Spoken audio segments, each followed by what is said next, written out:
OMG, I just found a super easy way to make snow skin dough. This recipe makes the dough soft and chewy, and it won't harden even after a few days. If you're interested, give it a try.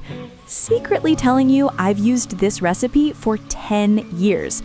Homemade is soft, stretchy, and never hard, way better than store-bought. Today, I'll show you how to make it using a microwave. It saves time and effort, super convenient. Add all ingredients into a bowl, mix well, then sift. Butter can be melted first before adding. Cover with plastic wrap, poke holes, then microwave.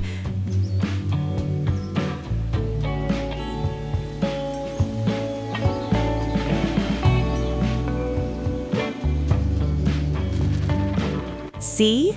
The dough is fully cooked inside. Let it cool slightly, then knead until smooth. This step is very important. You must knead thoroughly, otherwise the dough won't be elastic enough.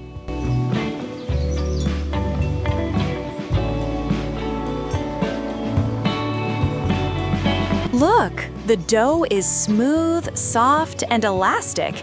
Now you can make delicious snow skin mooncakes. Give it a try, done in just 5 minutes.